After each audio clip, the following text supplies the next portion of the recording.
Interview for NHD project. Karen, how are you? My name is Francisco, and thank you for having me here.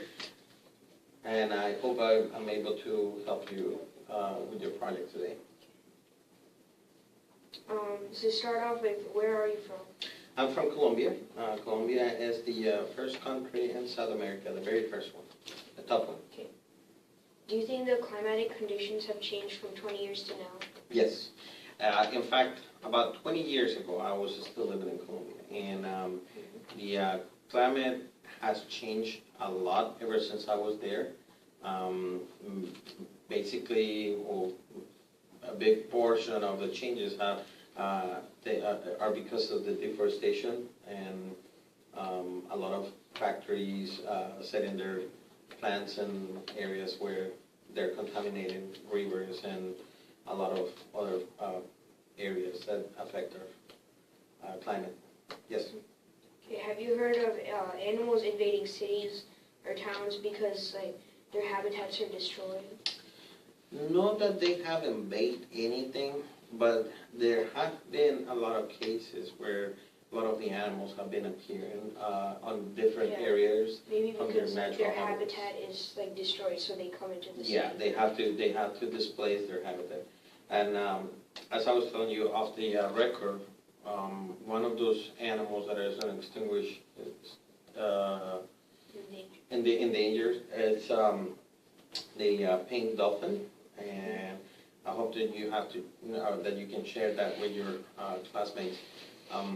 That pink dolphin is one of the animals that have been trying to readjust to all the changes in climate and deforestation that have been damaging their grounds. Mm-hmm. Have the native people living in the Amazon rainforest have they been affected? Yeah, lots. We still have a lot of tribes of Indians that live in the forest, and they have been affected.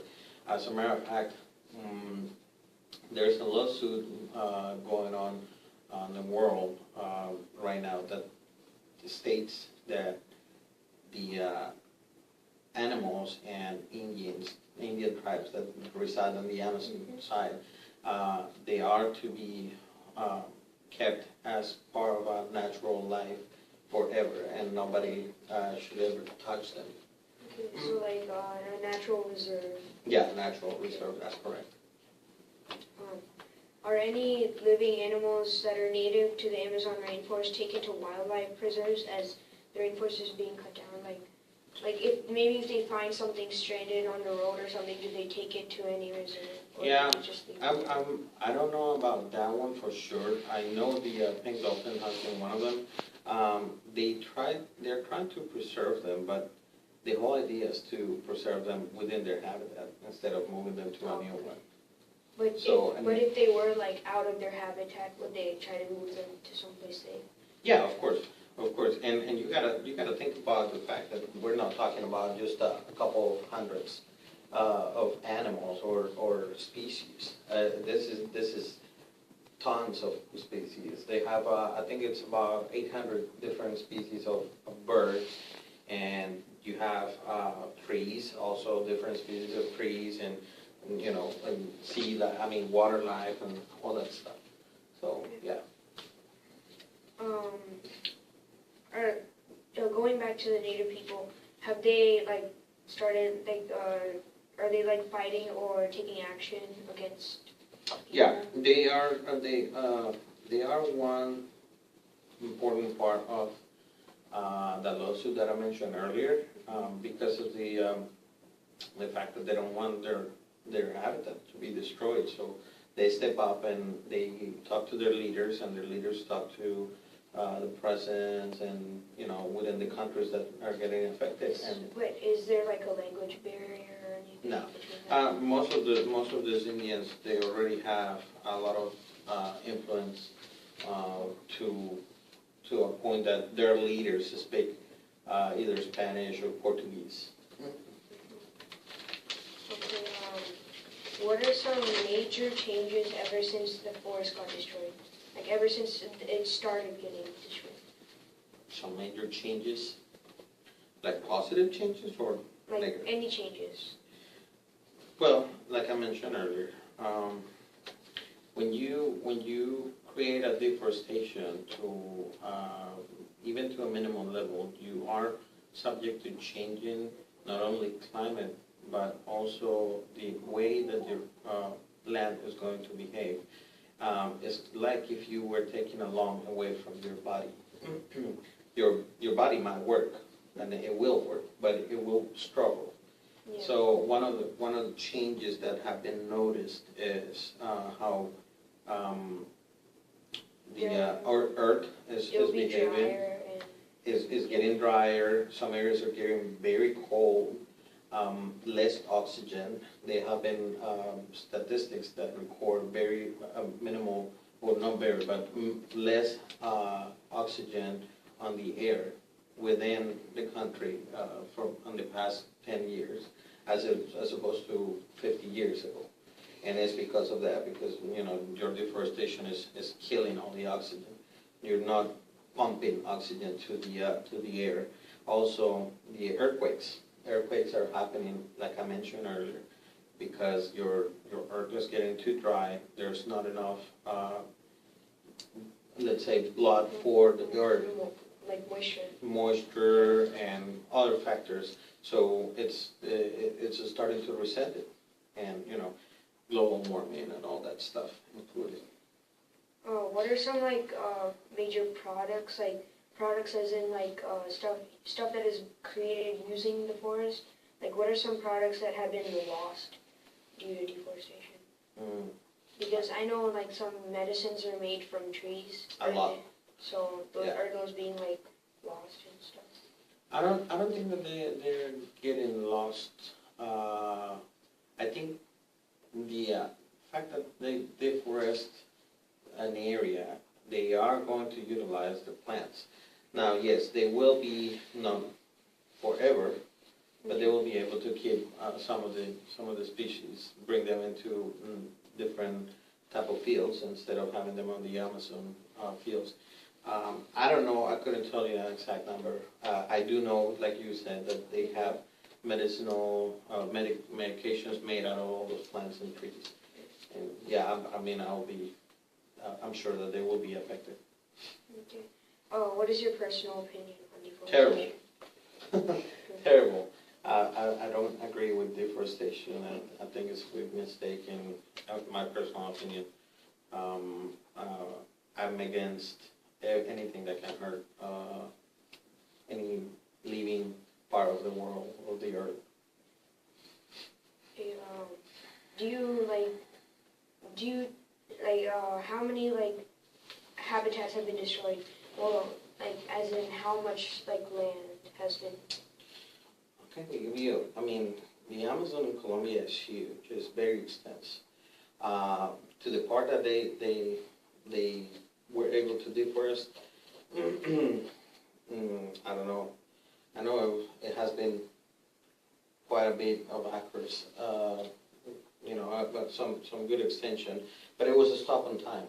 It was a stop because the intent was to deforest that area so that they could build a highway between Colombia and other countries, and they stopped that. So they have some similar issue going from Colombia to Panama, which is another deforestation too. But the question on how many animal habitats have been destroyed, I'm sure that it's many habitats. What types of industries were affected by the deforestation? What type of Industries, like medical industry. Yeah, I'm sure. I mean, the medical, but I don't think that the industries get affected by deforestation, but they affected deforestation.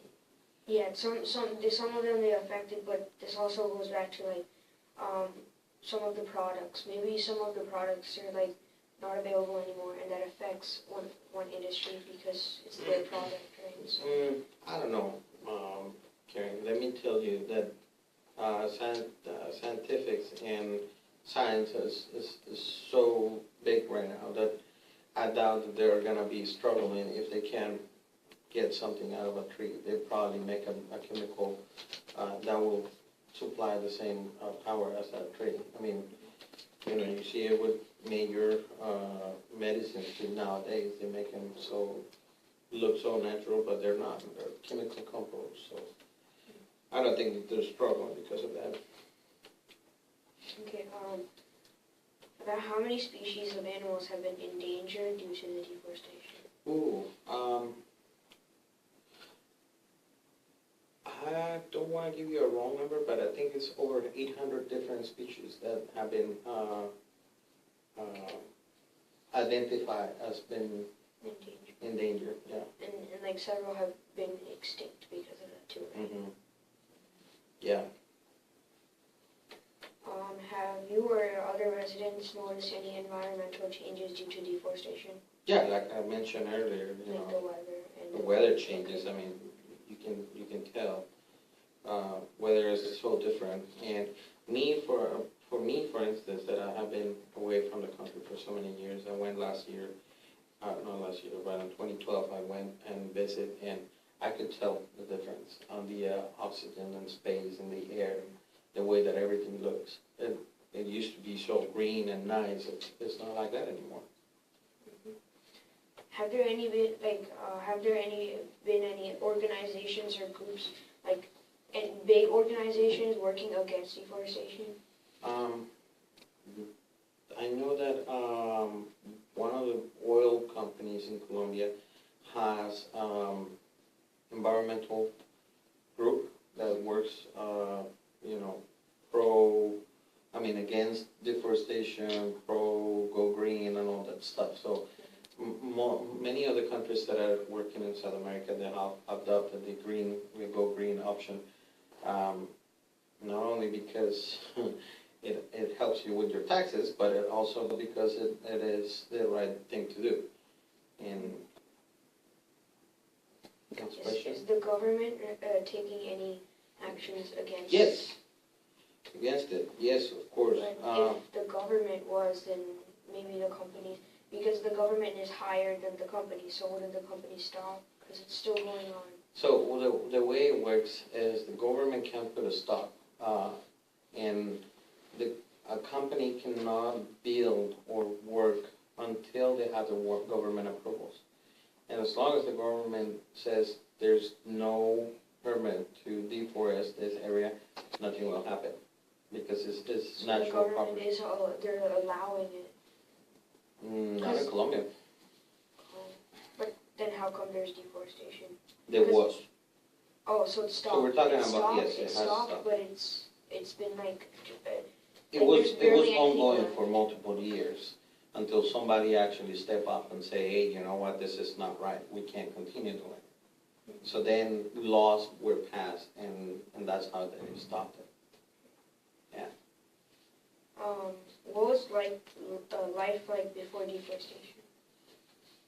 I didn't live in the forest, but 20 years ago, it used to be a lot of fun. You used to be able to go and play and ride your bicycle and breathe very clean air. And now you don't have that privilege because all that clean air is gone, and there's nothing to filtrate it anymore. So is that it? Yeah. All right, Karen. Thank you for having me here, and have a good one.